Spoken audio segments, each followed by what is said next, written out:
أرسله بالحق بشيرا ونذيرا وداعيا إلى الله بإذنه سراجا منيرا أما بعد فقد قال الله تعالى في كلامه المجيد والفرقانه الحميد أعوذ بالله من الشيطان الرجيم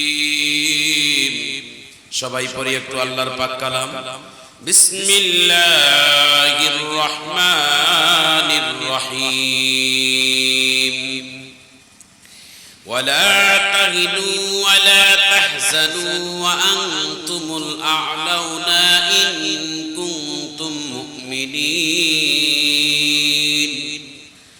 قال النبي صلى الله عليه وعلى آله وأصحابه وبارك عليه وسلم إذا مات الإنسان قطع عنه عمله إلا من ثلاثة إلا من صدقة جارية أو علم ينتفع به أو ولد صالح يدعو له أو كما قال عليه الصلاة والسلام وقال تعالى في شان حبيبه إن الله وملائكته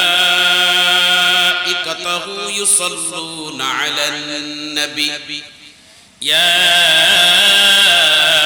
أيها الذين آمنوا صلوا عليه وسلموا تسليما একবার দরুদ শরীফ পড়ি সবাই রাসূলের মহব্বতে اللهم صل على محمد وعلى آل محمد كما صليت على إبراهيم وعلى آل إبراهيم إنك حميد مجيد اللهم بارك على محمد وعلى آل محمد كما باركت على إبراهيم وعلى آل إبراهيم إنك حميد مجيد اللهم آمين ربنا آتنا في الدنيا حسنة وفي الآخرة حسنة وقنا عذاب النار ربنا لا تزغ قلوبنا بعد إذ هديتنا وهب لنا من لدنك رحمة إنك أنت الوهاب يا أول الأولين يا آخر الآخرين يا ذا القوة المتين يا رحيم المساكين يا أرحم الراحمين বিশাল আকাশের মালিক আল্লাহ বিশাল জমিনের মালিক আল্লাহ হায়াত ও মৌতের মালিক আল্লাহ ইজ্জত ও সম্মানের মালিক আল্লাহ জাহান্নাম জান্নাতের মালিক আল্লাহ ক্ষমতা দেনেওয়ালার মালিক আল্লাহ ক্ষমতা কেড়ে নেওয়ার মালিক আল্লাহ রাত গভীর হতে যাচ্ছে দুনিয়ার অফিস আদালতের দরজা সব বন্ধ হয়ে গেছে দোকানপাটের ঝাপ দরজা সব বন্ধ হয়ে গেছে কিন্তু একটা দরজা বন্ধ হবে না গভীর রাত হলেও সেই দরজাটা হলো আপনার রহমতের দরজা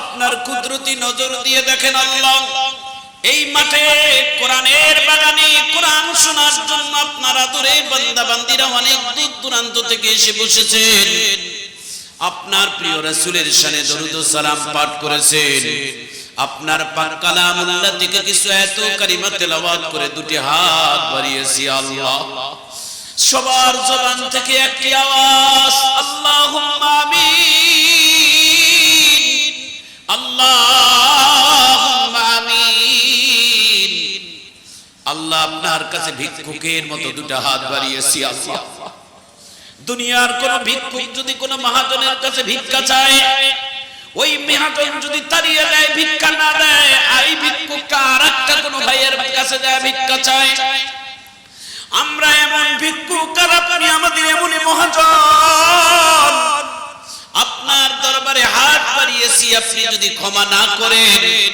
আমরা তো দ্বিতীয় আর কারো দুয়ারে যাইতে পারবো না দয়া করে মায়া করে আমাদের মুখের দিকে তাকাইয়া আমাদের জিন্দেগীর গুনাহ কাটা আপনি দয়া করে maaf করে দেন। আজকের মাহফিলের আয়োজক প্রযোজক শুননেওয়ালা বলনেওয়ালা সকলকে আপনি maaf করে দেন। দূর দূরান্ত থেকে এসেছেন, বিশেষ করে মাইকের আওয়াজ যত দূর পর্যন্ত যায়, আঞ্চলবাসীর যত অন্ধকার কবরের বাসিন্দারা ঘুমিয়ে আছেন তাদের কবরের আযাব আপনি maaf করে দেন।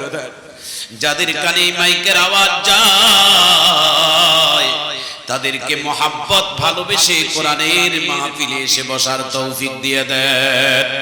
সুবহানা রাব্বিকা রাব্বিল ইজ্জাতি আম্মা ইয়াসিফুন ওয়া সালামুন আলাল মুরসালিন ওয়ালহামদুলিল্লাহি রাব্বিল আলামিন। 1 মিনিট জিকির করি লা ইলাহা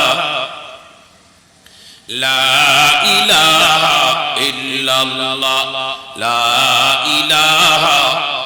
ভাই একটু আওয়াজ করে বলি লা ইলাহা, জোরে লা ইলাহা। হাসবি রাব্বি জাল্লাল্লাহ, বলেন হাসবি রাব্বি জাল্লাল্লাহ।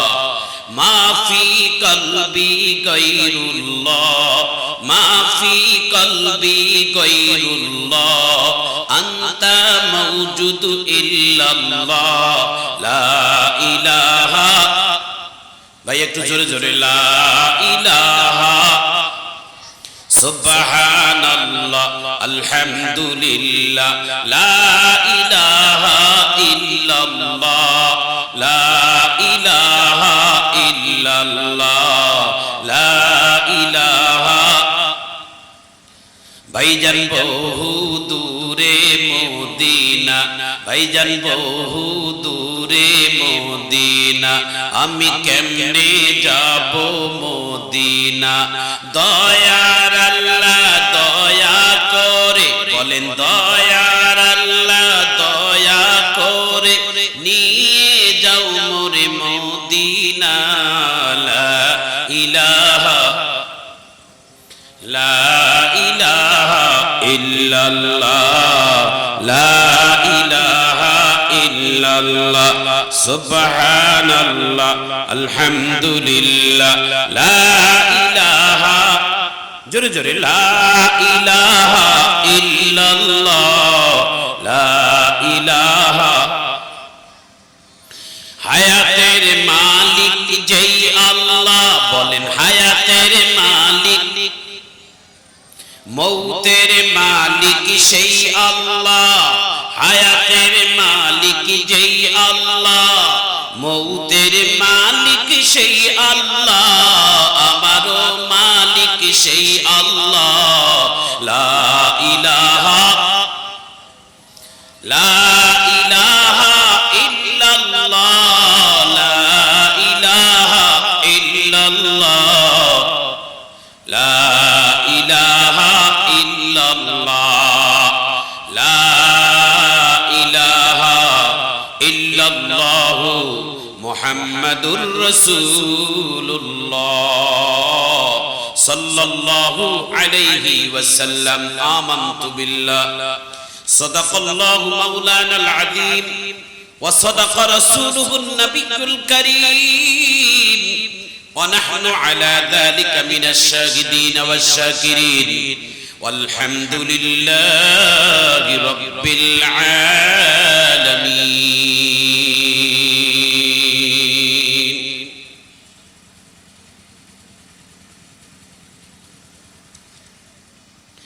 দারুল কোরআন নুরানিয়া হাফিজিয়া মাদ্রাসা কর্তৃক আয়োজিত আজকের এই তাফসিরুল কোরআন মাহফিলের সম্মানিত সুযোগ্য সভাপতি জনাব মোহাম্মদ মফিজুল ইসলাম কাদেরী, প্রিন্সিপাল হরিপুর আলিম মাদ্রাসা, সহ সভাপতি জনাব আলহাজ রিয়াজউদ্দিন হরিপুর আমবাড়ি হরিপুর ঠাকুরগাঁও।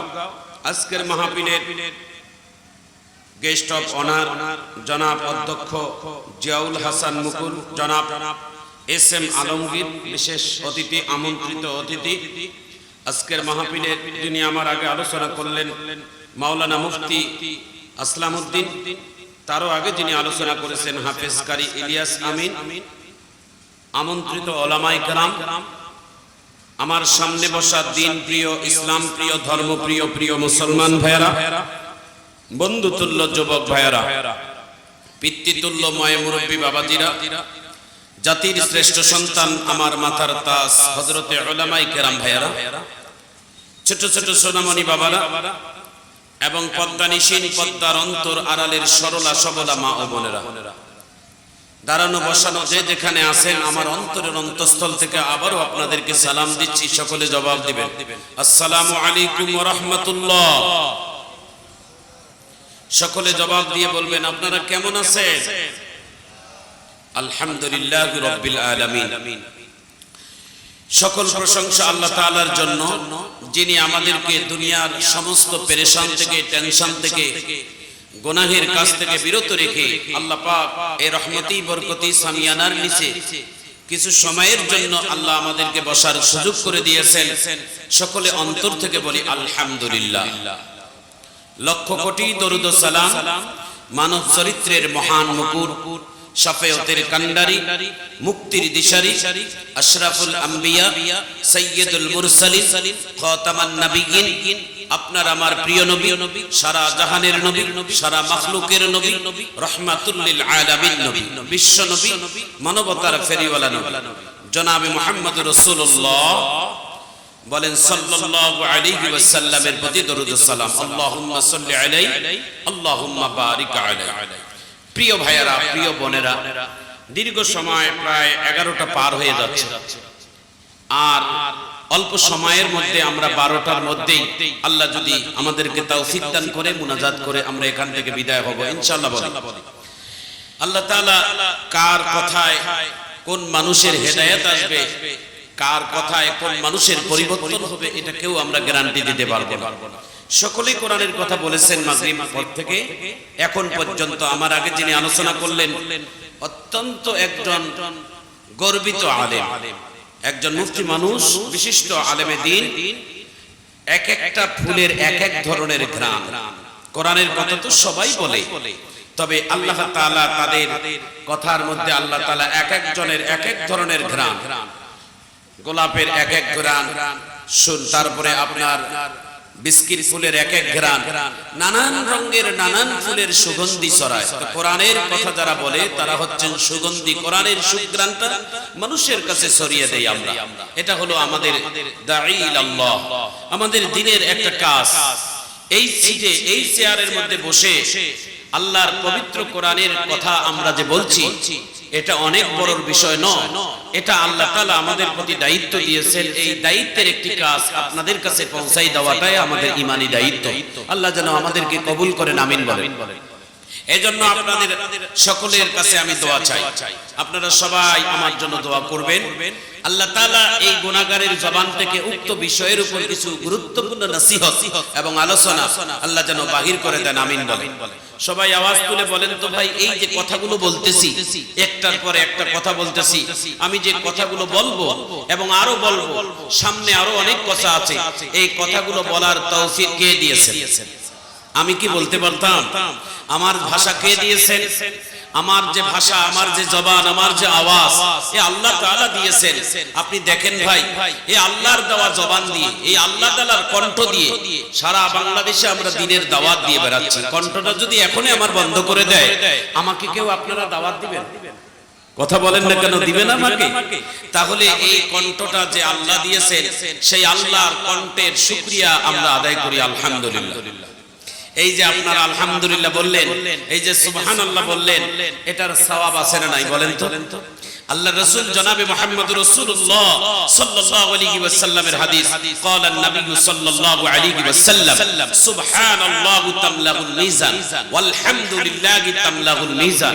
দুনিয়ার জমিনে যারা আল্লাহর খুশির উপর শুকরিয়া আদায় করে সুবহানাল্লাহ, আলহামদুলিল্লাহ বলে, তো আল্লাহ তাআলা তার জন্য খুশি হয়ে জান্নাতের মধ্যে একটা গাছ রোপণ করে দেয়। একটা গাছ রোপণ হয়ে গেল আপনার জন্য, আমার জন্য একটা জান্নাতের গাছ রোপণ হয়ে গেল। যেখানে আপনার আমার জন্য একটা গাছ রোপণ হলো, সেখানে আমাদের মেহমান হিসেবে একদিন হলেও আমরা যাব। সুবহানাল্লাহ জোরে বলেন। এইজন্য জান্নাতে যাওয়ার যদি কারো আশা থাকে, তাহলে বেশি বেশি করে 4টি স্লোগান আমরা গাইবো। আল্লাহ তাআলার কাছে এই 4টি স্লোগান বড় দামি স্লোগান, ইনশাআল্লাহ বলেন। এই 4টি বাক্য আল্লাহ তাআলার কাছে সবথেকে দামি বাক্য। আমি সবার প্রতি অনুরোধ করছি, বিশেষ করে গেটে, এই গেটটার দিকে তাকাইলে আমার মনটা বারবার ভেঙে যাচ্ছে। এটা কোরআনের মাহফিলের একটা পরিবেশ হলো।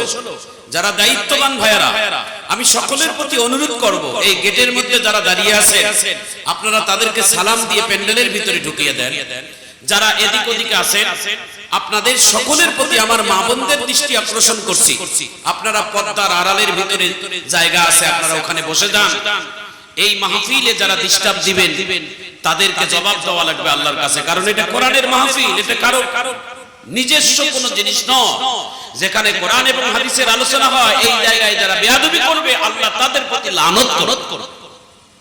কারণ কোরআনের কথা আমার নবী, আপনার নবী, বিশ্ব নবী, জাহানের নবী, বিশ্ব নবী জনাবে মুহাম্মদুর রাসূলুল্লাহ, যখন তিনি কোরআনের বয়ান করতেন, কোরআনের কথা বলতেন, সাহাবায়ে কেরামেরা এত আদব নিয়ে তারা বসে থাকতেন যে আকাশ থেকে পাখিগুলো এসে তাদের মাথার মধ্যে বসতো।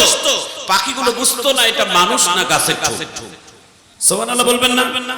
তাহলে তাদের আদর্শতা কত ছিল যে তারা কিভাবে আদব নিয়ে কোরআনের কথাগুলো শুনতেন। কোরআনের কথা শুনতে যদি আপনার ভালো না লাগে, তাহলে মনে রাখবেন আপনার অন্তরের মধ্যে শয়তান আঘাত করেছে, আক্রমণ করেছে।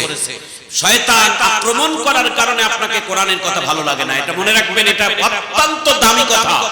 আমাদের কোরআনের বিশেষজ্ঞরা তারা বলে যে দুনিয়ার জমিনে কোন বিষাক্ত সাপ যদি মানুষকে দংশন করে, বিষাক্ত সাপ যেমন মনে করেন মাসুয়ালা, তারপরে অজগর, বিভিন্ন বড় বড় বিষধর সাপ যদি মানুষকে সবল মারে, সবল মারার সঙ্গে সঙ্গে তার সর্বপ্রথম যেখানে আঘাত করে সেই আঘাতটা হলো জিহ্বায়।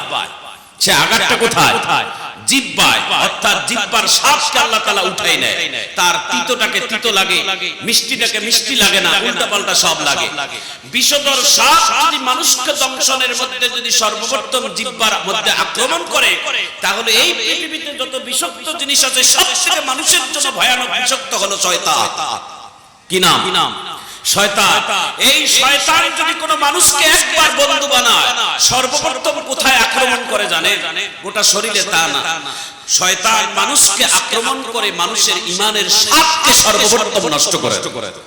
তখন মানুষকে আর নামাজ ভালো লাগে না, কোরআন ভালো লাগে না, ইসলাম ভালো লাগে না, মসজিদ ভালো লাগে না, মাদ্রাসা ভালো লাগে না। আল্লাহর দ্বীন কায়েমের কথা শুনলে শরীর চুলকায়। কথা বলেন ঠিক কেন? আজও এক শ্রেণীর মানুষ আছে বাংলার জমিনে, যখন কোরআনের হকের কথা চলে, যখন কোরআনের জিহাদের কথা চলে, যখন কোরআনে আল্লাহর দ্বীন কায়েমের কথা বজ্রকণ্ঠে বলে, এক শ্রেণীর মানুষ আছে তখন তাদের শরীর চুলকায়। তখন তারা বলে হুজুর এই সাবজেক্ট বাদ দিয়ে আপনি নামাজের কথা বলবেন কেন? জিহাদের কথা কেন কোরআনে নাই? কথা বলেন না কেন? আছে না নাই? ভাই আপনারা যদি আমাকে সহযোগিতা না করেন, আমি 10-15-20 মিনিট আপনাদের সামনে কথা বলতে পারবো না। এজন্য আপনার সহযোগিতা আমি কামনা করি। আর আমরা এমনি বক্তা নই যে এমনি এমনি বয়ান করব, আপনাদের একটু সহযোগিতা চাই। কারা কারা করবেন? একটু হাত তুলে আল্লাহু আকবার বলেন তো দেখি। করবেন ইনশাআল্লাহ? ছোট্ট আকারে একটু আল্লাহু আকবারের স্লোগান দিতে পারবেন? দিবেন ইনশাআল্লাহ? দেখি কত জোরে আল্লাহু আকবার দেন। তো এমনি এমনি না, আমি কোরআনের একটা আয়াত তেলাওয়াত করব, যে আয়াতের মধ্যে যখন ওয়াকফ করব তখন দুই হাত উঁচু করে একটু আল্লাহু আকবার বলবেন ইনশাআল্লাহ। বলেন। তাতে আল্লাহু আকবার বললে ঈমান বাড়বে না কমবে? কার বাড়বে? আমার না আপনার? যারা বলবেন তাদের বাড়বে। আমিন বলেন। আল্লাহু আকবার পৃথিবীতে সবথেকে শ্রেষ্ঠ স্লোগান, আমার আল্লাহর স্লোগান। এটা মানুষের কোনো বানানো স্লোগান নয়, এটা আল্লাহর দেওয়া স্লোগান। এই তাকবীর যত জোরে হবে তার ঈমান তত বেশি মজবুত হবে ইনশাআল্লাহ। বলেন। বিশেষ করে যুব সমাজ সবার দৃষ্টি আকর্ষণ করছি, আমি আপনাদেরকে কোরআনের আয়াত তেলাওয়াত করব। আয়াতের ওয়াকফ যেখানে হবে দুই হাত উঁচু করে একটু আল্লাহু আকবারের স্লোগান দিবেন ইনশাআল্লাহ। বলেন। বিসমিল্লাহির রহমানির রহিম।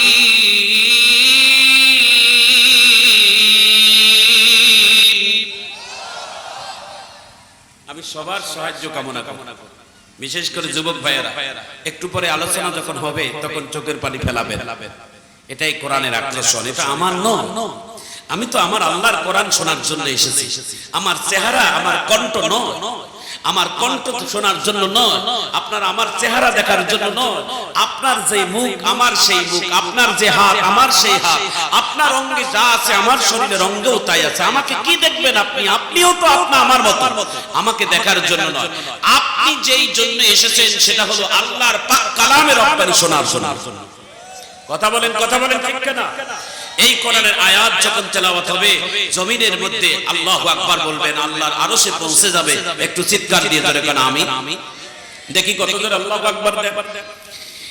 ওয়ালা তাহিনু ওয়ালা তাহজানু ওয়া আনতুমুল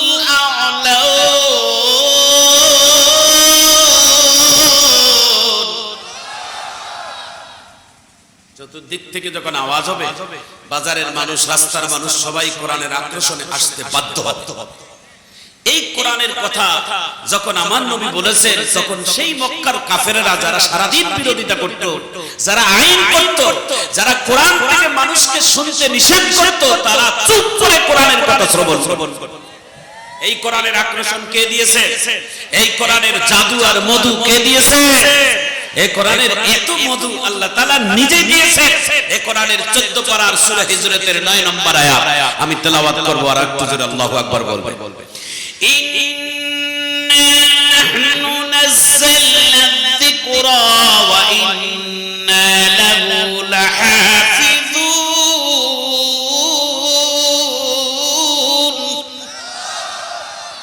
এবানি সকলে নয় শুধু মুমিনের, যারাই চলবে মেনে ফল পাবে কোরআনের।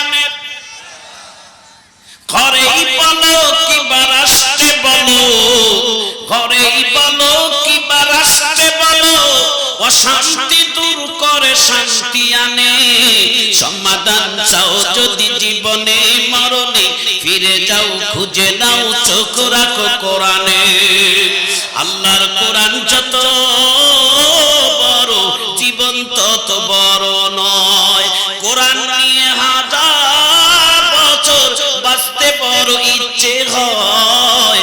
আল্লাহর বিধান যত বড় জীবন তত বড় নয়। একটু হাত তুলে আল্লাহু আকবার বলেন ভাই, একটু হাত তুলে জোরে আল্লাহু আকবার বলেন না ভাই। আল্লাহ আপনাদের দিকে তাকিয়ে আছেন, আপনাদের প্রতি রহম করবেন। আমিন বলেন, আমিন বলেন, আমিন বলেন। জোরে হাত তুলে আল্লাহু আকবার বলেন। আমি আপনাদেরকে কেন এত খাটাখাটি করাচ্ছি জানেন? মাহফিলের পরিবেশ দেখেন কি রকম। ইচ্ছা কথা ছিল এই প্যান্ডেলটা যতদিন কাঁপো ততদিন লোকজন ভরে থাকবে, তাহলে তো বক্তার ইমেজ আনন্দ একটা ভালো লাগবে। বক্তার আলোচনা কি আর এমনি বাহির হয়? এটা একটা ভালো পরিবেশ, এটা আমাদের এলাকার মানুষের জন্য একটা দায়িত্ব। আল্লাহ যেন কবুল করেন, আমিন বলেন। আল্লাহ আমরা দোয়া করি, আল্লাহ এই মাহফিলের প্রতি যে কয়েকটা লোক এসেছেন সকলের প্রতি আপনি ঈমানের শক্তিকে আরো বৃদ্ধি করে দেন। একটু সবাই জোরে কোন আমিন। প্রিয় ভাইরা, প্রিয় বোনেরা, আমার বোনেরা যারা কোরআন শোনার জন্য এসেছেন, কোরআন শুনে মনকে ভরাই নেবেন। কোরআনের তৃষ্ণা আপনার অন্তরে, ঈমানের তৃষ্ণা, আপনি আজকে কোরআন শুনে এই তৃষ্ণাকে মিটাবেন ইনশাআল্লাহ। এই কথাটাই বলবো, কোরআন শুনে পৃথিবীতে কোনোদিন তৃষ্ণা মিটবে না। এই পিপাসা আল্লাহ তাআলা নিজে মিটাবেন জান্নাতের ভিতরে।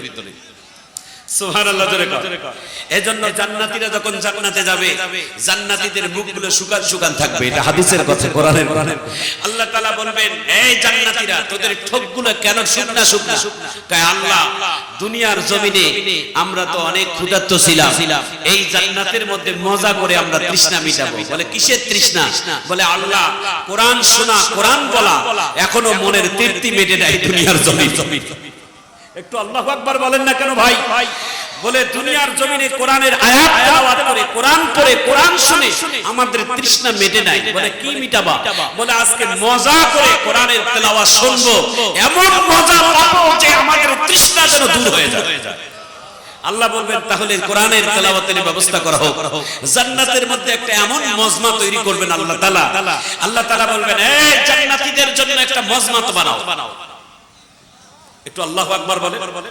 জান্নাতের মধ্যে একটা বিশাল ধরনের মজমা তৈরি করো। এই জান্নাতের মজমার ভিতরে প্রত্যেকটা জান্নাতীদের জন্য একটা করে চেয়ার আসন তৈরি করো। সেই দিন আপনার নামে, আমার নামে, তোমার নামে, সবার নামে একটা করে চেয়ার থাকবে। সেই চেয়ারের মধ্যে আপনাকে আমাকে 70 রিসিপশন দিয়ে আপনাকে রিসিপশন দিবেন। দুনিয়ার জমিনে মন্ত্রী, মন্ত্রা, প্রধানমন্ত্রী যখন আসে তখন কত রিসিপশন, কত স্যালুট জানানো হয়। এক থেকে কোটি কোটি কোটি বেশি স্যালুট জানাবে জান্নাতীদেরকে। একটু জোরে কর না কেন? জান্নাতীদের স্যালুট পাবে। কারেন্ট আসছে, কারেন্ট আসলো, 1 মিনিট জিকির করেন, এখন ভালো লাগবে। লা ইলাহা, এটা লাল চা হবে। লা ইলাহা, ভাই একটু জোরে জোরে। লা ইলাহা ইল্লাল্লাহ, ধাক্কাটা একটু জোরে দেন। লা ইলাহা, আরো জোরে। লা ইলাহা,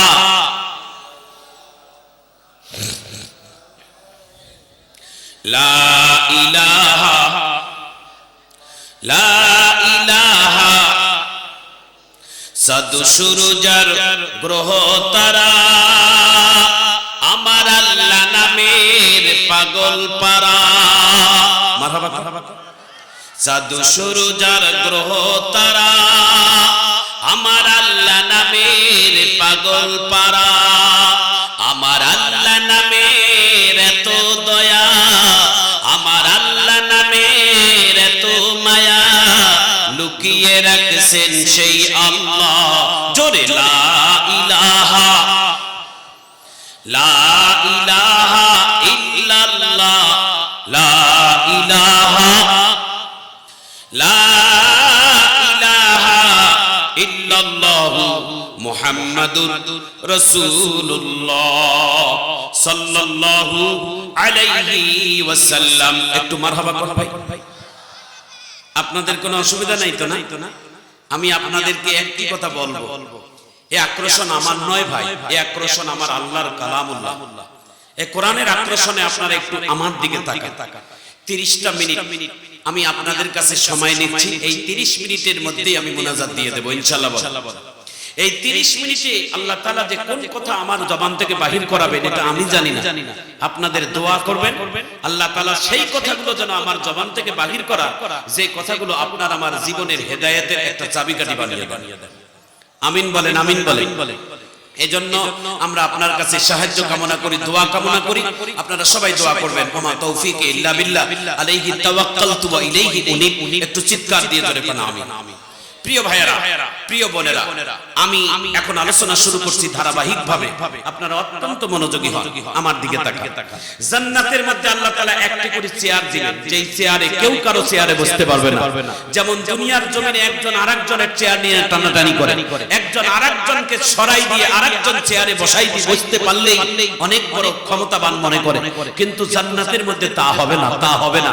জান্নাতের মধ্যে আল্লাহ তাআলা শুধুমাত্র তার চেয়ারে তাকে বসাবেন যিনি জান্নাতে যাবেন, তার জন্য একটা পার্সোনাল চেয়ার থাকবে। ওই চেয়ারের মধ্যে তার নামও লেখা থাকবে। তাহলে আর কোন ঠেলাঠেলি থাকবে?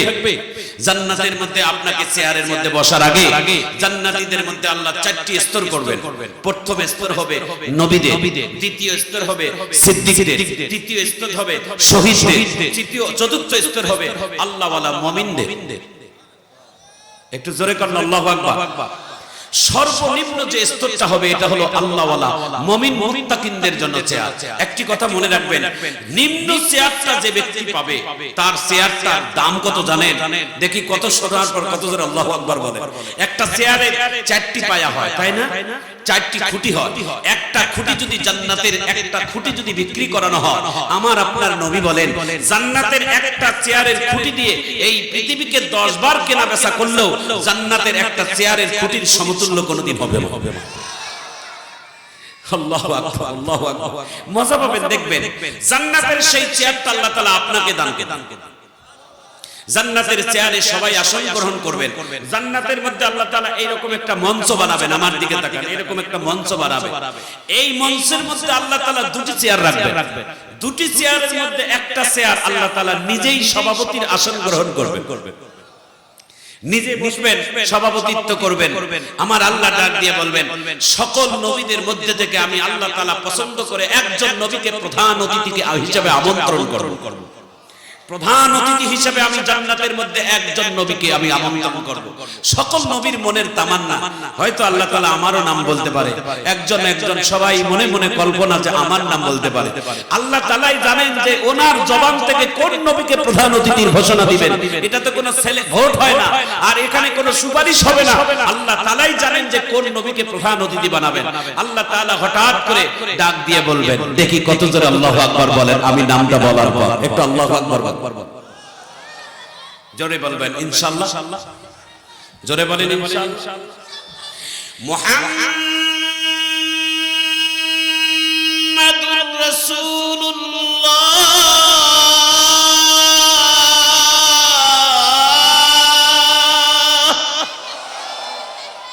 আওয়াজটা আরো জোরে হলে আল্লাহ খুশি হতো। আল্লাহু আকবার। আল্লাহ তার হাবিবকে এইভাবে ডাকবেন, ইয়া আইয়ুহান নবী, ইয়া আইয়ুহার রাসূল, ইয়া আইয়ুহাল মুদ্দাসসির, ইয়া আইয়ুহাল মুযাম্মিল। আল্লাহ তার হাবিবকে কোনদিন মুহাম্মদ বলে ডাকে না। কোন জায়গায় আমার নবীকে মুহাম্মদ বলে ডাকে। মুহাম্মদ আসেন এই কথা বলেন। আমার রাসূলকে আল্লাহ তাআলা সম্মান দিয়ে ডেকেছেন, ইয়া আইয়ুহান নবী, ইয়া আইয়ুহার রাসূল, ইয়া আইয়ুহাল মুদ্দাসসির, ইয়া আইয়ুহাল মুযাম্মিল। আদরের ডাক দিয়ে আমার নবীকে ডেকেছেন। তা আমার রাসূলকে জান্নাতের মধ্যে প্রধান অতিথি হিসেবে যখন ডাকবেন, আল্লাহর রাসূলকে জান্নাতের চেয়ারের প্রধান অতিথির আসনে তাকে আসন গ্রহণ করাবেন। কি মজা হবে সেই দিন, দেখেন একটু মনোযোগ দিয়ে শুনেন। জান্নাতের অনুষ্ঠান শুরু হওয়ার আগে আল্লাহ তাআলা নিজেই বলবেন, এই জান্নাতীরা শোনো শোনো শোনো, দুনিয়ার জমিনে তোমরা তো অনেক অনুষ্ঠান করেছো, আজকে জান্নাতের অনুষ্ঠান শুরু হবে এই কোরআন দিয়ে। শোনা যায় জান্নাতের অনুষ্ঠান কি দিয়ে শুরু হবে? জোরে বলেন কি দিয়ে হবে? গীতা দিয়ে, গান দিয়ে, ঢোল তবলা দিয়ে। জান্নাতের অনুষ্ঠান কি দিয়ে শুরু হবে? কোরআন দিয়ে। একটু চিৎকার দিয়ে ধরে কোন আল্লাহু আকবার। এবার জান্নাতীদের অনুষ্ঠান শুরু করার আগে আল্লাহ তাআলা একজন নবীকে ডাক দিবেন, যে আমন্ত্রিত নবী, তিনি উদ্বোধনী তেলাওয়াত করবেন কোরআনের। সেই নবীটাকে আল্লাহ তাআলা কোন নবীকে ডাকবেন জানেন? সেই নবীকে আল্লাহ তাআলা সবথেকে বেশি কণ্ঠ সুন্দর বেশি করে দিয়েছেন, তার নাম হযরতে দাউদ আলাইহিস সালাতু ওয়াসসালাম। একটু আল্লাহু আকবার বলেন। দাউদ নবীকে ডাক দিবেন, দাউদ আসো। দাউদ দৌড় দিয়ে স্টেজের কাছে আসবেন। দাউদ নবী লাউডস্পিকারের সামনে দাঁড়িয়ে বলবেন, আল্লাহ কেন ডাকলেন? কয় তুমি কোরআনের তেলাওয়াত করো। যে সূরাটা আমি তেলাওয়াত করতে বলবো এই সূরাটার নাম হলো সূরা মুযাম্মিল। আল্লাহর পয়গম্বর হা করে তাকিয়ে থাকবেন মাইকের সামনে, বলবে কেন? কয় আল্লাহ এই কোরআন তো আমার উপর নাজিল করেন নাই আপনি, আমি এই কোরআনের সূরাটা আমার মুখস্থ নাই।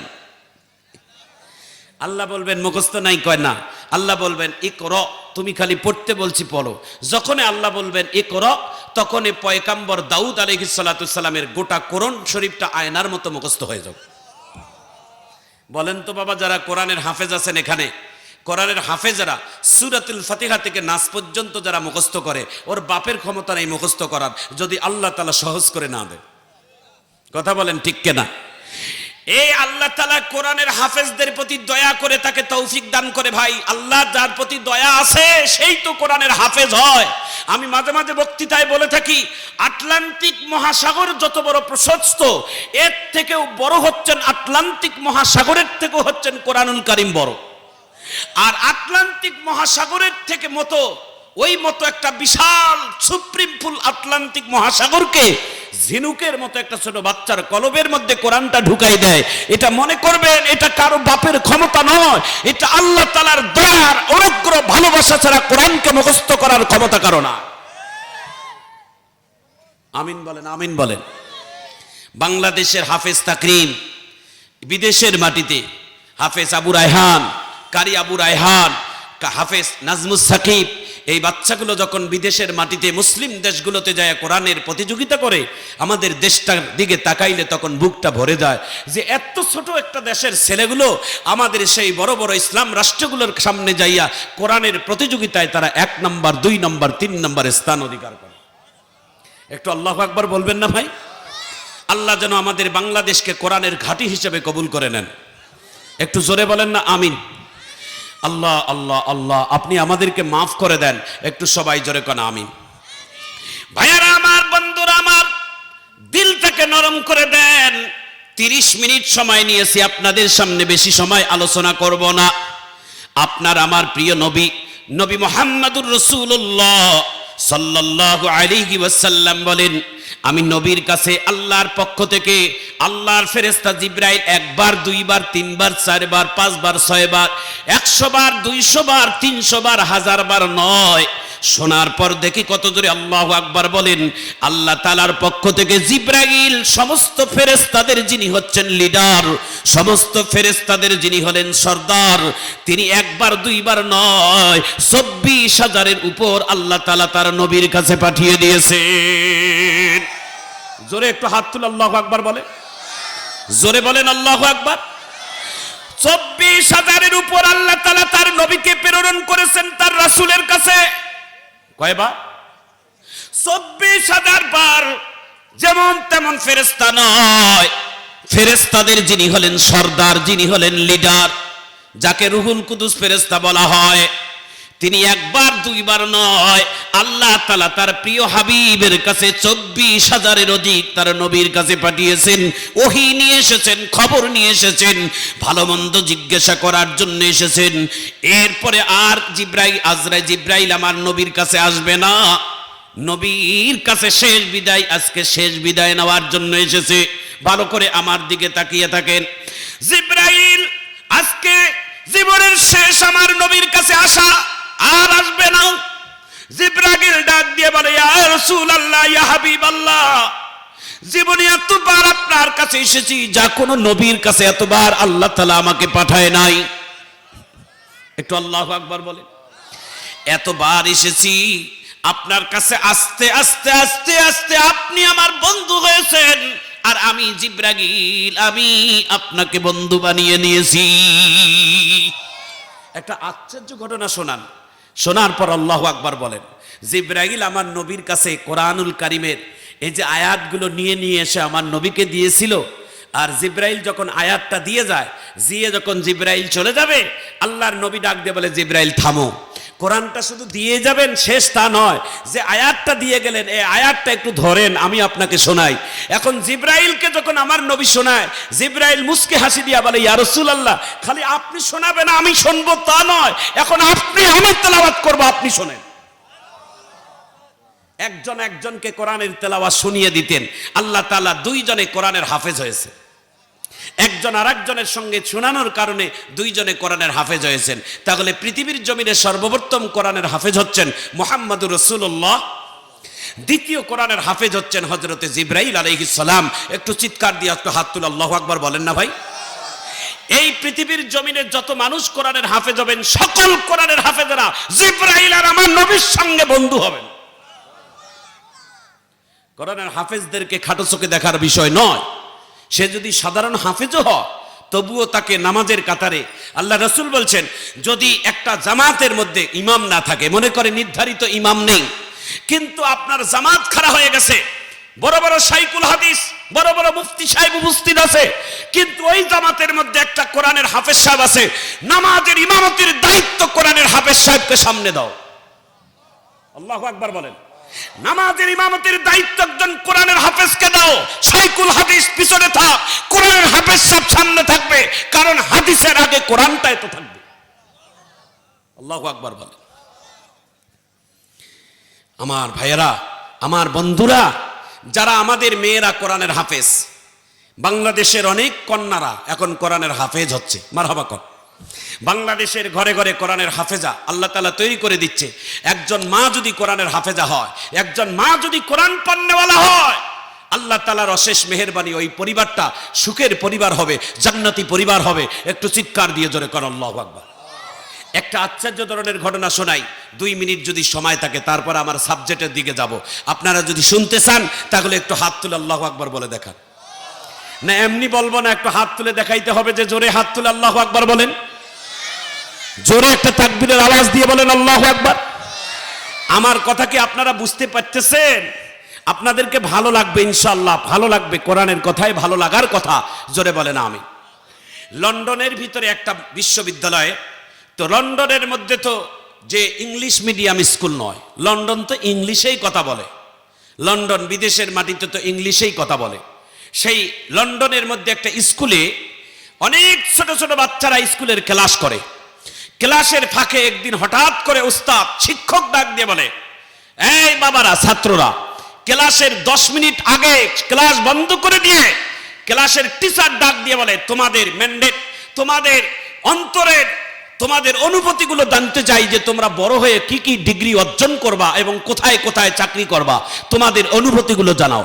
100-150 ছাত্র আছে, সকল ছাত্রদের এক এক করে জানতে চায়, বাবা তুমি বড় হয়ে কি করবা। একজন ছাত্র দাঁড়িয়ে বলে, আমি বড় ম্যাজিস্ট্রেট হব, বড় হলে ম্যাজিস্ট্রেট হব। অন্তরের অনুভূতি আছে না? আর একজন ছাত্রকে ডাক দিয়ে বলে, বাবা তুমি বড় হয়ে লেখাপড়া হয়ে তুমি কি করবা?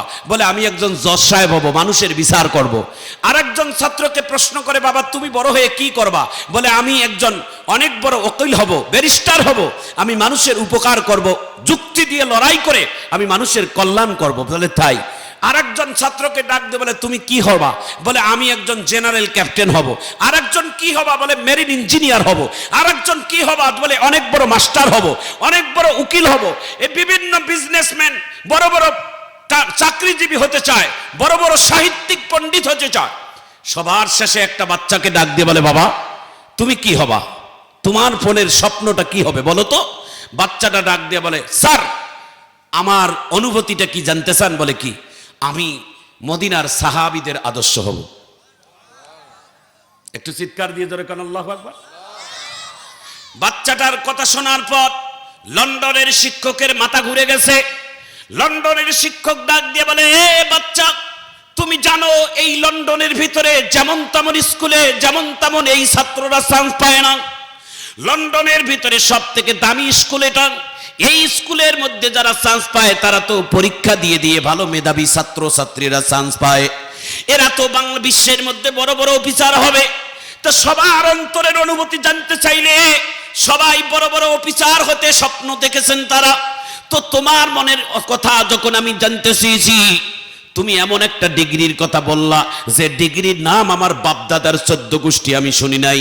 বলে, তোমার ডিগ্রির নাম কি? বলে, আমার ডিগ্রির নাম হলো সাহাবা। সাহাবা কোনো ডিগ্রি নাকি? কয়, স্যার জানি না, আমি শুধু এই ডিগ্রিটা চাই। কি ডিগ্রি? সাহাবা। সাহাবা, সাহাবা এটা কোনো ডিগ্রি? লেখাপড়ার ডিগ্রি? একটু জোরে কোন আল্লাহু আকবার বলেন। এটা কোনো বিএসসি বিসিএস ক্যাডারের ডিগ্রি? এটা কোনো মাস্টার্স ক্যাডারের ডিগ্রি? সাহাবা ডিগ্রি? বাবা তুমি তো এই ডিগ্রি তো আমার বাপদাদা 14 গোষ্ঠী শুনি নাই। স্যার লেখাপড়া শেষ করার পর ক্লাসের অন্যদিকে যায় সকল শিক্ষকদেরকে ডাক দিয়ে বলে, স্যার শোনেন তো, আজকে ক্লাসের মধ্যে আমার ছাত্রদের সবার মনের অনুভূতি জানতে চাইলে তারা সবাই বলেছে আমি ম্যাজিস্ট্রেট হব, আমি উকিল হব, আমি মাস্টার্স হব, আমি ইঞ্জিনিয়ার হব, আমি বড় বড় অফিসার হব। একটা ছাত্র দাঁড়িয়ে বলে, আমি সাহাবা হব। সাহাবা কোনো ডিগ্রি আপনি জানেন? সমস্ত শিক্ষক বলে, আমরা কেউ জানি না। আল্লাহু আকবার কর। শিক্ষকেরা তারা মিটিং করে বলল, এই ডিগ্রি জানতে গেলে এই বাচ্চার কাছে নয়, এই বাচ্চার বাবা মা বাড়ি পর্যন্ত যেতে হবে। একটু চিৎকার দিয়ে আল্লাহু আকবার বলে। এর বাবা মার বাড়ি পর্যন্ত যেতে হবে। শিক্ষক তাদের বাচ্চাটাকে ডাক দিয়ে বলে, ছাত্রটাকে ডাক দিয়ে বলে, আজকে স্কুল ছুটির পরে তোমার বাড়িতে আমরা সকল স্টাফ যাব, তোমার বাবা মাকে বলে দাও আমরা তোমার বাবা মার কাছে যাব, তোমার বাবা মার সঙ্গে 2-4টা কথা বলবো। একটু চিৎকার দিয়ে ধরে কান আল্লাহু আকবার। ছাত্র ছুটি নিয়ে চলে গেছে বাড়িতে, যা বলছে, আব্বু আম্মু শোনো শোনো শোনো, আজকে আনন্দের খবর। বলে, কি? বলে, আমার স্কুলের যত শিক্ষক স্টাফ সবাই আসবে আমার বাড়িতে। বাচ্চার বাবা মা সবাই আনন্দিত যে আমাদের এই লন্ডনের শিক্ষকেরা সবাই আসবে আমার বাড়িতে। বলে, হ্যাঁ আসছে, শিক্ষকরা সবাই আসছে। তাদের সাধ্য অনুযায়ী তারা মেহমানদারির ব্যবস্থা করেছে। শিক্ষককে পেয়ে পরিবারের বাবা মা কি খাওয়াবে আর না খাওয়াবে আর কোথায় বসাবে আর কোথায় বসাবে না আনন্দেতে মশগুল হয়ে গেছে। শিক্ষকেরা ডাক দিয়ে বলে, ভাইজান আপনার বাড়িতে বসারও জন্য আসি নাই, খাবারের জন্য আসি নাই, অন্যদিন এসে খাবো। আজকে একটা কথা জিজ্ঞাসা করার জন্য আমরা স্কুল ছুটি দিয়ে আপনার বাড়ি পর্যন্ত এসেছি। বলে স্যার কি জন্য এসেছেন? কয় আপনার ছেলেকে যখন জানতে চেয়েছি যে বড় হয়ে কি হবা, সব ছাত্ররা বলেছে বড় বড় অফিসার হবে, কিন্তু আপনার ছেলেটা হবে হয়েছে আমি সাহাবা হব। কি হবে? সাহাবা হবে। তা আপনার সাহাবার ডিগ্রি কি আপনার জানা আছে? এ কথা যখনই বললেন স্যারেরা, তখন এই বাচ্চার বাবার চোখ থেকে দরদর করে পানির ফোঁটা পড়তেছে। একটু চিৎকার দিয়ে আল্লাহু আকবার বলে। আমার দিকে তাকিয়ে দেখেন, সাহাবা যখন বলছে, ওই বাচ্চার বাবার চোখ থেকে ঝর্ণার মতো পানির ফোঁটা পড়তেছে। ডাক দিয়ে বলে স্যার, আমার এই ছোট্ট ছেলেটা এই ডিগ্রির কথা বলছে। বলে হ্যাঁ। সমস্ত লন্ডনের শিক্ষকেরা ডাক দিয়ে বলে স্যার বাবা, এই ডিগ্রি কি আপনার জানা আছে? এটা কোন ডিগ্রি, এটা কি জানা আছে? বাচ্চার বাবা ডাক দিয়ে বলে স্যার, পৃথিবীর কোন লেখাপড়ার ডিগ্রি এই সাহাবা নয়। আল্লাহর জমিনে সব থেকে আদর্শবান, সব থেকে দামি মানুষ, সব থেকে দামি জিনিস বস্তুর নাম হচ্ছেন পৃথিবীতে নবীদের। সব থেকে দামি মাখলুকের নাম হলো নবী। নবীদের পরে যাদের দামি জায়গা তারা হলেন সাহাবা। কোরআনে আল্লাহ তাআলা সাহাবায়ে কেরামের ব্যাপারে বলেছেন, আমিনু কামা আমানান নাস রাদিয়াল্লাহু আনহুম ওয়া রাদু আন। সাহাবা হচ্ছেন নবীদের পরে যারা কালেমা পড়ে আমার নবীকে সশরীরে দেখে, যারা মধুর কালেমা পড়ে মুসলমান হয়েছেন তাদেরকে সাহাবা বলা হয়। লন্ডনের সব শিক্ষকেরা এক বাক্যে বলে ভাইজান, তাহলে সাহাবারা বর্তমান কোথায় অবস্থান করে বলেন, আমরা তাদের সাথে দেখা করব। মুস্কি হাসি দিয়ে বাবা ডাক দিয়ে বলে, ওগো লন্ডনের শিক্ষকেরা, এই সাহাবায়ে কেরামকে তো সারা পৃথিবীর জমিনে খুঁজলেও আর পাওয়া যাবে না। এই সাহাবায়ে কেরামদের স্থান হচ্ছেন বর্তমান আল্লাহর জান্নাতে। কোথায় কোথায় কোথায়? একটু জোরে বলেন কোথায়? আল্লাহর জান্নাতে। বাচ্চার কথা যখন শুনলো, তখন বাচ্চার শিক্ষকেরা ডাক দিয়ে বলে, বুঝলাম আল্লাহর জান্নাতে সে সাহাবা হতে চায়, কিন্তু এত ডিগ্রি বাদ দিয়ে সাহাবা কেন হতে চায় আপনার বাচ্চা আমাকে জানান। আল্লাহু আকবার বলে। আসল কথায় হাত দিয়েছি। বাচ্চার বাবা ডাক দিয়ে বলে, স্যার আমার বাড়িতে টেলিভিশন নাই, আমার বাড়িতে কোনোদিন ওয়াল টেলিভিশন নাই, আমার বাড়িতে কোনো ডিশের লাইন আর ওয়াইফাই এর লাইন নেই। আমার বাড়িতে আল্লাহর আসমানি কিতাব আর নবীর হাদিস আছে। একটু চিৎকার দিয়ে আল্লাহু আকবার বলেন। স্যার আমার বাড়িতে পৃথিবীর সব থেকে দুনিয়ার জমিনে সব থেকে দামি দুটি জিনিস আল্লাহর কাছে, একটা হলো আল্লাহর কোরআন আর একটা হলো নবীর হাদিস। এই দুইটা জিনিস আমার ঘরের মধ্যে আছে।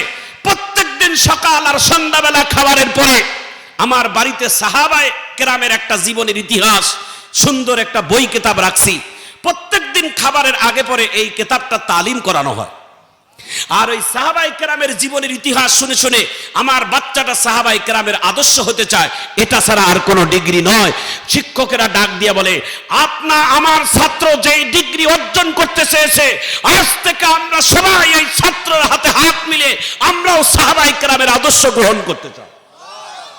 জোরে হাত তুলে আল্লাহু আকবার বলেন। আরো জোরে বলেন আল্লাহু আকবার। প্রিয় ভাইয়েরা, এই দুনিয়াতে টেলিভিশন কোনোদিন মানুষকে শান্তি দিতে পারে না, মুক্তি দিতে পারে না, পথ প্রদর্শন দেখাইতে পারে না। টেলিভিশনের নায়ক নায়িকারা কোনোদিন মানুষের আদর্শ দিতে পারে না। কথা বলেন ঠিক কিনা?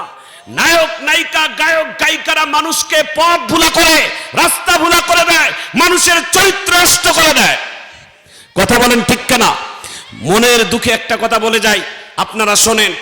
আজকে পৃথিবীর ইতিহাসে একটা ঐতিহাসিক ঘটনা ঘটে গেল, যে ঘটনাটা আপনারা শুনে চোখের পানি ফেলার মতো কথা শুনবেন। আজকে একজন মা, পৃথিবীতে সকল মা যারা জন্মদাতা মা হয়, যে বাচ্চাটাকে 10টা মাস পেটে ধারণ করে, যে মা পৃথিবীতে 10টা বছর 10টা মাস পেটে ধারণ করে, 2টি বছর পর্যন্ত বুকের দুধ পান করায়, যে মা নিজের হাত দিয়ে সন্তানের পায়খানা পেশাব পরিষ্কার করে দেয়, যে মায়ের বুকের মধ্যে সন্তানের বাথরুম বানিয়েছে ছোটবেলায়, সে মা কোনোদিন সন্তানকে রাস্তায় ফেলাই দিতে পারে না। কথা বলেন ঠিক কিনা? এই জন্য তো কোরআন হাদিসে মায়ের সম্মান আল্লাহ তাআলা এত দিয়েছেন। ক্বালান নবী সাল্লাল্লাহু আলাইহি ওয়াসাল্লাম মান তামাস, আল্লাহ রাসূল সাল্লাল্লাহু আলাইহি ওয়াসাল্লাম বলেন, আল জান্নাতু তাহতা আকদামিনাল উম্মাহাত, মায়ের পদতলেই সন্তানের জান্নাত, মায়ের পদতলে সন্তানের জান্নাত, মায়ের পদতলে সন্তানের জান্নাত। বলে কেন? বলে একটা সন্তান যদি বুকের চামড়া কেটেও যদি মায়ের জুতা বানিয়েও দেয়, তবুও তার মায়ের ঋণ আর বাবার ঋণ কোনোদিন পরিশোধ করার মতো যোগ্যতা নাই। একটু চিৎকার দিয়ে আমিন বলেন। চার ইমামের অন্যতম বড় ইমাম ইমাম শাফিঈ রহমতুল্লাহ আলাইহি, নাম শুনেছেন? ইমাম শাফিঈ রহমতুল্লাহ আলাইহি এত বড় একজন বিজ্ঞ আলেম, মুহাদ্দিস, মুহাক্কিক। তিনি প্রত্যেকদিন বাদাল ঈশার নামাজের পর মায়ের ঘরে যায়, মাকে সালাম দিয়ে নিজের হাত দিয়ে মার পায়ের মধ্যে তেল মালিশ করে। সুবহানাল্লাহ কোন তো একটু। আমরা কয়দিন মায়ের পায়ের তেল মালিশ করছি আর মাকে দেখছি, মাকে এমন ভালো আদর স্নেহ করেছি। ইমাম শাফিঈ রহমতুল্লাহ আলাইহি চার ইমামের বড় একজন ইমাম। ইমাম শাফিঈ রহমতুল্লাহ আলাইহি প্রত্যেকদিন নিজের ঘরে যাওয়ার আগে মায়ের ঘরে যায়, নিজের হাত দিয়ে মায়ের পায়ের মধ্যে তেল মালিশ করে। তেল মালিশ করার শেষে মায়ের পায়ের তালুতে একটা চুমু দিয়ে তার ঘরে যায়। মা ডাক দিয়ে বলে, বাবা তুমি আমার পায়ে আজকে একদিন দুই দিন নয়, প্রায় 10টি বছর ধরে একই সিস্টেমে তেল মালিশ করো, এবং যাওয়ার আগে তুমি আমার পায়ের ধুলু বালু তালুর মধ্যে একটা চুমু দাও। তো আমার পায়ের তালুতে চুমু দিলে তোমার কি ঘৃণা হয় না? তোমার কি কোনো ঘৃণা লাগে না? আমার পায়ের তালুতে তুমি কেন চুমু দাও এত বড় আলেম হয়ে? আল্লাহু আকবার জোরে বল। ইমাম শাফিঈ রহমতুল্লাহ আলাইহি বলেন, কথাটা শোনার পর জোরে আল্লাহু আকবার বলবেন। মায়ের জাতিরা আপনারাও শোনেন। ইমাম শাফিঈ রহমতুল্লাহ আলাইহি বলেন, মা কই আপনার পায়ের তালুতে তো আমি কোনোদিন চুমু দেই নাই। কই এক্ষণে না দিলি বেটা, এক্ষণে না চুমু দিলি? ইমাম শাফিঈ রহমতুল্লাহ আলাইহি বলেন, মা আমি তো তোমার পায়ের তালুতে চুমু দেই নাই মা, আমি তো আমার আল্লাহর জান্নাতের দরজায় চুমু দেই। জোরে আল্লাহু আকবার কর। মারে আমি তোমার পায়ের নিচে চুমু দেই না রে মা, আমার আল্লাহ রসুল বলেছেন আল জান্নাতু তাহতা আকদামিনাল উম্মাহাত, মায়ের পদতলেই নাকি সন্তানের বেহেশত, এই জন্য আমার বেহেশতের দরজায় চুমা দেই। সুবহানাল্লাহ একটু জোরে বলেন ভাই। এই হরিপুর থানার ভাইরা, ঠাকুরগাঁও জেলার ভাইরা, পদ্মার আড়ালের মা ও বোনেরা, আমি তোমাদের পায়ের মধ্যে হাত দিয়ে অনুরোধ করে যাই, জীবনের সফলতা যদি অর্জন করতে চান, জীবনে যদি বড় বড় জায়গায় যাইতে চান, সব থেকে বড় শ্রেষ্ঠ দোয়া হচ্ছেন তোমার আমার জন্য মায়ের দোয়া। আল্লাহ রাসূল বলেন, ক্বালান নবী সাল্লাল্লাহু আলাইহি ওয়াসাল্লাম, হুমা জান্নাতুকা ওয়া নারুকা, মা বাপ তোমার জান্নাত, মা বাপ তোমার জাহান্নাম। যদি খুশি রাখো জান্নাতে যাবা, বেজার রাখো জাহান্নামে যাবা। কোনো সন্দেহ নাই, কোনো সন্দেহ নাই, কোনো সন্দেহ নাই। আল্লাহু আকবার বলে। এমন একজন মায়ের কথা বলবো, এখন চোখের পানি ফেলে কাঁদবেন। সেই মাটা নিজের সন্তানকে 10টা মাস পেটে ধারণ করছে। সন্তানকে জন্মের পরে বুকের দুধ খাওয়াইছে। সন্তানটার বয়স মাত্র 16 মাস। কয় মাস? 16 মাসের বাচ্চা 2 বছরের বাচ্চার নিচে কেমনে হাঁটবে? 16 মাসের বাচ্চাকে মা তার সন্তানকে বিছনার মধ্যে গোসল করাইয়া, তাকে সবকিছু পোশাক পাতি পরাইয়া, এমন একজন মা তার সন্তানকে ঘরের মধ্যে রেখে এই টেলিভিশন, এই অনুষ্ঠান, এই নায়ক নায়িকারা এত বাংলা পৃথিবীর সমস্ত মানুষের চরিত্রগুলোকে নষ্ট করে। জোরে বলো ঠিক কেনা? আজকে বাংলাদেশের একজন তিনি হলেন হারামি পাপ করে যিনি, যাকে বলা হয় বাংলাদেশের একজন অভিনেতা, যাকে বলা হয় খলনায়ক, তার নাম বলা হয় ডিপজল। কি নাম? ডিপজল। বর্তমান শিল্পী সমিতির তিনি সেক্রেটারি কি সভাপতি হয়েছেন। এই বাংলাদেশের এই কুলাঙ্গারটি, তিনি এই ইলেকশনের মধ্যে সভাপতির আসন পাওয়ার পরেই তিনি বাংলার জমিনে একটা ঘোষণা দিয়েছে। ঘোষণাটা শোনার পর দেখি কত জোরে আপনারা নাউজুবিল্লাহ বলেন। তিনি ঘোষণা দিয়েছে এইভাবে যে, আমি যদি এই সভাপতির চেয়ার পাই, সর্বপ্রথম বাংলাদেশের প্রত্যেকটা জেলায় জেলায় একটা করে সিনেমা হল তৈরি করব। কি তৈরি করবে? সিনেমা হল তৈরি করবে। অথচ বাংলার জমিনের ইতিহাস, আল্লাহ তাআলার অশেষ মেহেরবানি, বাংলার জমিনে সিনেমা হল ভেঙ্গে ভেঙ্গে মানুষ মাদ্রাসা বানাচ্ছে। একটু জোরে কান আল্লাহু আকবার, আরো জোরে কান আল্লাহু আকবার। দিনাজপুর শহরের মধ্যে আমাদের 7টা সিনেমা হল ছিল। দিনাজপুর বিডিআর ক্যাম্প কুটিবাড়িতে একটা সিনেমা হল ছিল, মডার্ন মোড়ে সিনেমা হল ছিল, লিলির মোড়ে সিনেমা হল ছিল, তারপরে আপনার চৌরাঙ্গিতে সিনেমা ছিল। বাংলাদেশের দিনাজপুরের মধ্যে 7টা সিনেমা হলের সবগুলো ভাঙে চুরমার হয়ে গেছে, সিনেমা হল নাই। আল্লাহ তাআলা অশেষ মেহেরবানি, যেখানে সিনেমা হলের গান বাজনা হয়েছে ওই জায়গায় কোরআনের তেলাওয়াত বাহির হচ্ছে, জোরে বলো ঠিক কিনা। প্রিয় ভাইয়েরা, এই নায়ক ডিপজল, এই হারামিটা তিনি ঘোষণা দিয়েছেন যে বাংলার জমিনে আমি যদি শিল্পী সমিতির সভাপতি হই তাহলে বাংলাদেশের প্রত্যেকটা জেলায় জেলায় একটা করে সিনেমা হল বানাবো। সুবহানাল্লাহ বলবেন না নাউজুবিল্লাহ বলবেন? তাহলে বলেন তো তার জন্য কি দোয়া করা যায়? এই ডিপজলের জন্য দোয়া করা যায়? মাধ্যম দিয়ে উদ্বোধন করব। সুবহানাল্লাহ কইবেন না নাউজুবিল্লাহ করবেন? ওই জেলার যত ইমাম আছে, ইমাম সমিতি আছে, সবাই আগাম জানিয়ে দিয়েছে যে কোনো ইমাম এই সিনেমা হলের উদ্বোধনে দোয়া করতে যাবে না। ওই ইমামটাকে হাতে পায়ে রশি লাগাইয়া নিয়ে গেছে সিনেমা হলের উদ্বোধনের জন্য, যাইয়া বলছে আল্লাহ এই সিনেমা হলটাকে আপনি কবুল করেন। নাউজুবিল্লাহ। দোয়া তো করা লাগবে, কথা বোঝেন না কেন? দোয়া তো করা লাগবে হুজুরকে, তো দোয়া করতেছে আল্লাহ আপনি এই সিনেমা হলটাকে কবুল করেন। এই দোয়া যখন করছে, শহরের মধ্যে গোটা জেলার মধ্যে তোলপাড় সৃষ্টি হয়েছে। ইমামটাকে যে সিনেমা হলের দোয়া কবুল করবে, যে সিনেমা হলের কবুলিয়তের জন্য দোয়া করে, সবাই সিনেমা হলে সবাই সকল মুসলমান ইমাম সাহেবের বাড়িতে গেছে, যা বলে ভাই আপনি একজন বয়োবৃষ্ট মানুষ, আপনি একজন মুরব্বী আলেম, আপনি সিনেমা হলের জন্য দোয়া করলেন। কয় ভাই আমি তো চাকরি করি ওই মার্কেটের মধ্যে, আমাকে জোর করে নিয়ে গেছে। তবে একটা সত্য কথা বলি, ওদেরকে বলি নাই, তোমাদেরকে বলি। বলে কি? বলে আমি যে ওখানে দোয়া করার জন্য গেছি, খোদার কসম আমার শরীর পবিত্র ছিল না, আমার শরীর নাপাক ছিল, আমার উজুও ছিল না, আমি নাপাক শরীরে আমি ওই দোয়াটা করছি। তাহলে সেই দোয়া উপরে গেছে না নাই গেছে আপনারাই বলেন। একটু আল্লাহু আকবার জোরে কর না কেন? যারা ইসলামের দুশ্মনী করবেন, যারা আল্লাহ এবং রসুলের দুশ্মনী করবেন, তাদের কপালে এরকম দুঃখ আছে, মনে রাখবেন। তারা যারা ইসলাম আল্লাহ রসুলকে নিয়ে দুশ্মনী করবেন, তাদের কপালে আল্লাহ তাআলা এরকম দুঃখ রাখবে। জোরে বলুন ঠিক কিনা? আমার ভাইজান, আমার বন্ধুগণ, দিলটাকে নরম করে দেন, কথাটা বলতেছি। সেই মহিলাটা নিজের সন্তানকে ঘরের মধ্যে তালা লাগাইয়া, আমার দিকে তাকান, নিজের সন্তানটাকে ঘরের মধ্যে তালাবদ্ধ করিয়া গার্লফ্রেন্ড বয়ফ্রেন্ড থেকে নিয়া দূরের মধ্যে সফরে গেছে, নিজের 16 মাসের একটা বাচ্চাকে রেখে। 16 মাসের একটা বাচ্চা, 16 মাস মানে দুধের বাচ্চা। একটা বাচ্চা কমপক্ষে 2 বছর মায়ের দুধ পান করার হক আছে। 2 বছর মায়ের দুধ পান করবে, এটা ইসলাম দিয়েছেন, কোরআনের আইন দিয়েছেন যে 2 বছর পর্যন্ত কমপক্ষে একটা সন্তান মায়ের দুধ পান করবে। 16 মাসের একটা দুধের বাচ্চাকে মা সন্তানকে ঘরের মধ্যে তালাবদ্ধ করে রেখে গার্লফ্রেন্ড বয়ফ্রেন্ডকে নিয়েছে এই সমুদ্রের পাড়ের মধ্যে গোসল করতে গেছে ফুর্তি করার জন্য, আনন্দ করার জন্য। 1-2 ঘন্টা 3 ঘন্টা নয়, দীর্ঘ 10টা দিন পর্যন্ত তিনি আনন্দ ফুর্তি করেছে। নিজের সন্তানের কথা একটা দিনের জন্য খেয়াল পড়ে নাই। দিলটাকে আমার দিকে তাকাইয়া নরম করে দেন। 10 দিনের জন্য মা যখন সন্তানকে নিয়ে সন্তানকে ঘরের মধ্যে তালাবদ্ধ করে, একটু মারহাবা কর, জোরে বলেন মারহাবা।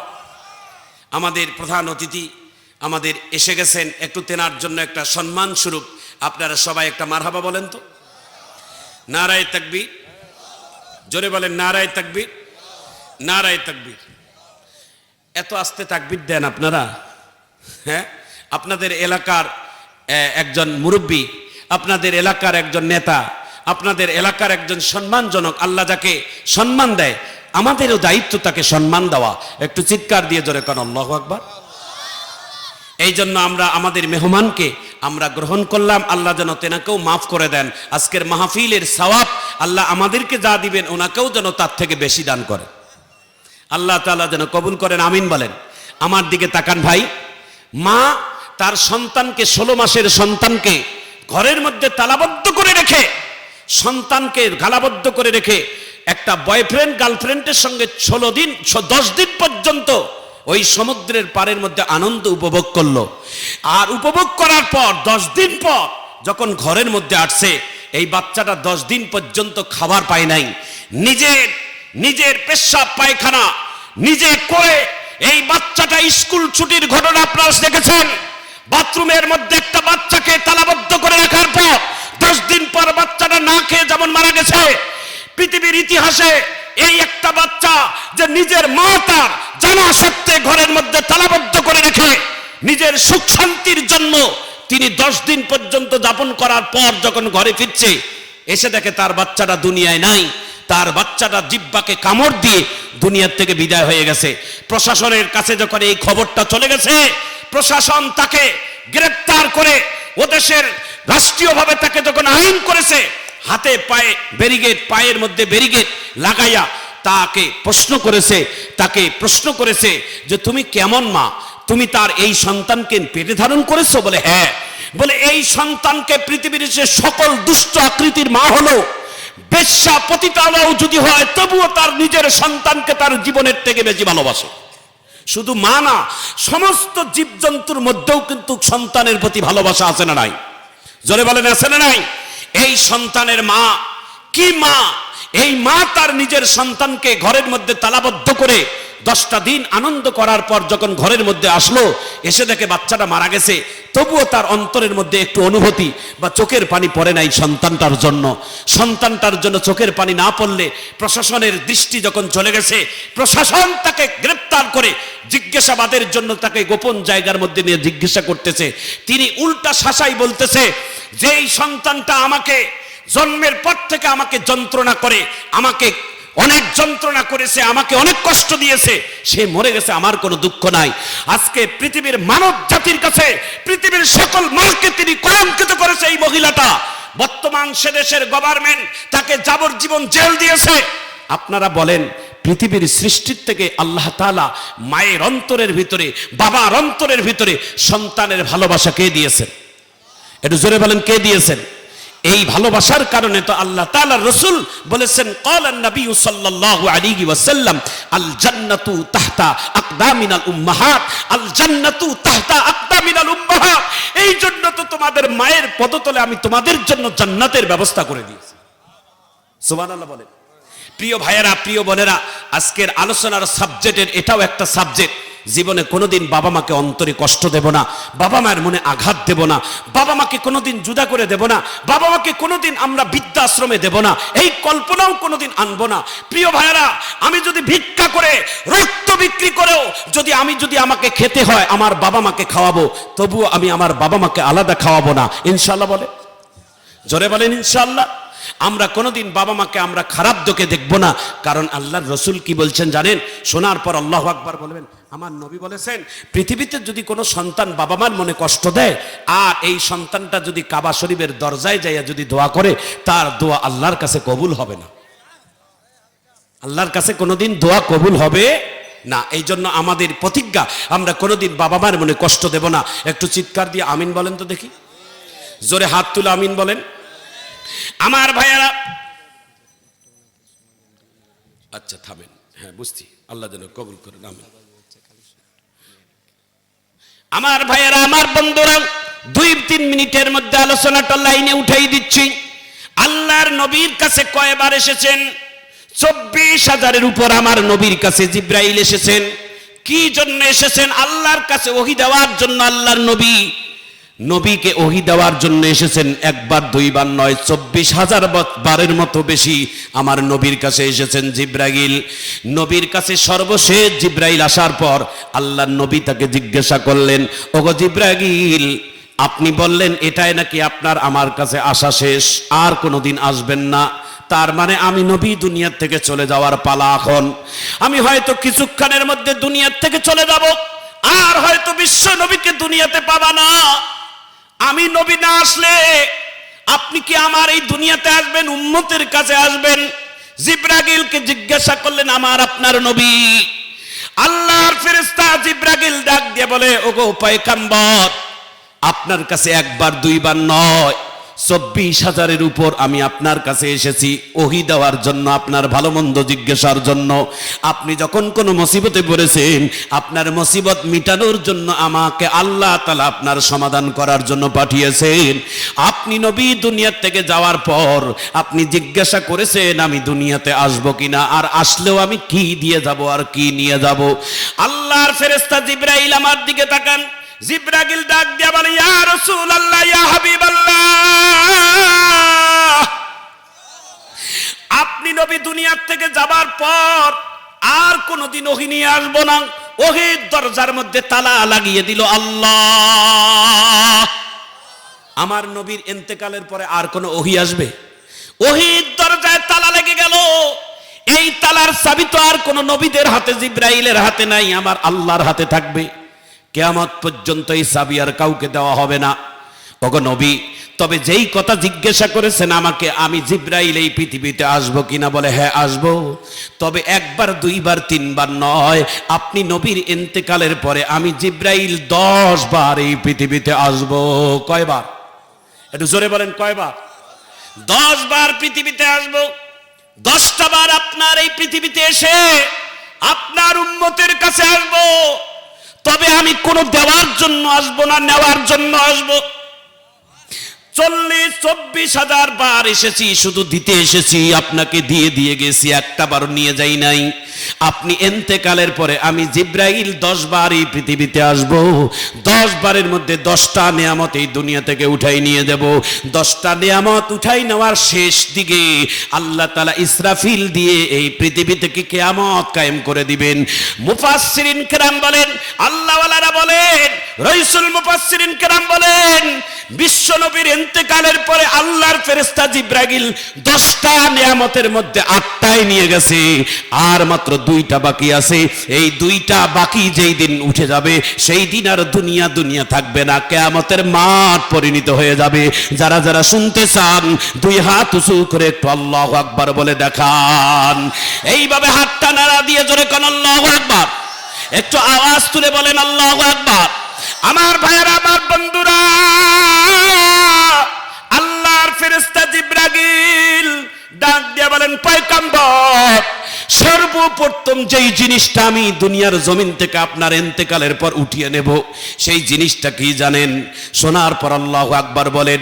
আল্লাহর নবী ডাক দিয়ে বলে, ওগো জিবরাইল, আমার ইন্তেকালের আর মাত্র কয়েক মিনিট বাকি আছে, আজরাইলও পাশে দাঁড়িয়ে আছে, একটু বলেন 10টা জিনিস কি উঠিয়ে নিয়ে যাবেন, আমারে একটু বলে দেন, আমি শুনে ইন্তেকাল করব। আল্লাহর ফেরেশতা জিবরাইল ডাক দিয়ে বলে, সর্বপ্রথম যে জিনিসটাই দুনিয়ার জমিন থেকে আপনার উম্মতের থেকে উঠায় নেব, সেই জিনিসটার নাম হলো বরকত। বরকত আল্লাহ তাআলা উঠিয়ে নিবেন। আমার ভাইয়েরা, আমার বন্ধুরা, বুকের মধ্যে হাত দিয়ে বলেন, আগের জামানায় যেই বরকত ছিল, এই বরকত কিন্তু এখনকার জামানায় নাই। একটু জোরে বলেন ঠিক কিনা, বলেন ঠিক কিনা বলেন। দেশ স্বাধীনের আগে 1 বিঘা জমির মধ্যে মাত্র 4-5 বিঘাতে ধান হতো, 4-5 মণ ধান হতো। পরিবারের মধ্যে দেশ স্বাধীনের আগে মানুষের সংখ্যা কম ছিল, তবে এক একটা পরিবারে 8-10 জন করে বাচ্চা নিয়েছিল। আল্লাহু আকবার বলেন। কিন্তু এত জমিতে ধান কম হতো, ফল কম হতো, তবুও আগের জামানার মানুষ সুখে শান্তিতে জীবন করত। এখনকার 1 বিঘা জমির মধ্যে প্রায় 50 মণের উপর ধান হয়, ফসল ফলাদি বেশি হয়, তারপরও মানুষের বরকত নাই। বোঝা যায় আমাদের সেই জিনিসটা আল্লাহর পক্ষ থেকে উঠিয়ে নিয়েছেন। একটু চিৎকার দিয়ে জোরে বলুন ঠিক কিনা, একটু হাত তুলে আল্লাহু আকবার বলেন। ছোট্ট একটি সঙ্গীত বলবো, ঠিক বেঠিক বলবেন। আগের মতো শান্তি তো আর এখন পাওয়া যায় না, মানুষ সব পাল্টে গেছে, পাল্টে নিত জামানা। কথা বলেন। মানুষ সব ঠিকই আছে, জামানা পাল্টে গেছে, জামানা ঠিকই আছে, মানুষ সব পাল্টে গেছে। আগের মতো শান্তি তো আর এখন পাওয়া যায় না, মানুষ সব পাল্টে গেছে, পাল্টে নিত জামানা। একটু জোরে কান আল্লাহু আকবার। আমি একটা আলোচনা করলাম, অতিরিক্ত 5টা মিনিট আমি এই 9টা বিষয়ের উপর আলোচনা করব। যারা যারা শুনবেন আরেকটু কষ্ট করে হাত তুলে আল্লাহু আকবার বলেন তো দেখি। তোলেন ভাই, আল্লাহ দেখুক, আল্লাহ দেখুক। দুই হাত উঁচু করলে আপনাদের সম্মান কমবে। দেখে হাতটা এইভাবে নাড়া দিয়ে জোরে একটা আল্লাহু আকবারের আওয়াজ দেন। জোরে বলেন আল্লাহু আকবার, আরো জোরে বলেন আল্লাহু আকবার। আমাদের আজকে যিনি মেহমান, ব্যস্ত মানুষ, আমি ভাইকে বলবো খুব তাড়াতাড়ি করে 2-1 মিনিটে কথা বলবেন, আর আমরাও তাড়াতাড়ি মুনাজাত করব। আমিন বলেন। আমার ভাই যখন এসেছেন, আমরা দোয়া করি আল্লাহ যেন ভাইজানের শারীরিক মানসিক সবকিছুই, একটা তুল নিয়ে বসে তিনি আল্লাহর জিকির করতেছে আর মুস্কি মুস্কি হাসে। সুবহানাল্লাহ বলবেন না? সাংবাদিকেরা ওই মহিলার কাছে বলে, মা আপনি তো কবরস্থানের 3টা সন্তান ওদিকে, 3টা সন্তানের এদিকের মাঝখানে তুল নিয়ে বসে জিকির করেন আর হাসেন কেন? কই আমি তো হাসতেছি না, আমি হাসতেছি এই জন্য তোমরা যে হাসতেছ, আমি তো শহীদের মা, আমি তো 6 শহীদের মায়ের মাঝখানে, 6 শহীদের সন্তানের মাঝখানে আমি মা জীবিত, আমি জিকির করতেছি, আমি তো মরলে আমার শহীদদের সঙ্গে আমিও জান্নাতে যাব। এটা হলো সবর। প্রিয় ভাইয়েরা, প্রিয় বোনেরা, এটা হলো 4 নম্বর জিনিস। 5 নম্বর হচ্ছেন আল্লাহ তাআলা হক্কানি ওলামায়ে কেরামদের কাছ থেকে হক কথা তুলে নেবে। যারা কোরআন শিখবে, কোরআনের তাফসীর পড়বে, কোরআনের সব কথা জানবে, কোরআনের সব আয়াতের ব্যাখ্যা জানবে, তবে হক কথাগুলোকে ঢাকায় রাখবে। হক কথা সমাজের মধ্যে বলবে না, কারণ হক কথা বললে যে গুরু বেজার হয়ে যাবে, এজন্য তার দাওয়াত কমে যাবে, এজন্য তার সম্মান কমে যাবে, এই জন্য তিনি হক কথা বলতে ভুলে যাবে। এটা হলো 5 নম্বর মজেজা, 5 নম্বর বরকত আল্লাহ তাআলা উঠিয়ে নেবে। 6 নম্বর হচ্ছেন আল্লাহ তাআলা ধনীদের মধ্যে থেকে সৎ সাহসিকতা উঠে নেবে। যারা টাকাওয়ালা মানুষ, ধন সম্পদওয়ালা মানুষ, আল্লাহ তাআলা অর্থ সম্পদ দিয়েছে, তাদেরকে আল্লাহ সৎ সাহস উঠিয়ে নেবে। আজকে টাকা আছে, পয়সা আছে, সব আছে, কিন্তু আল্লাহ তাআলা আপনাদের সৎ সাহস, সৎ কথা আল্লাহ তার মুখের মধ্যে দরজা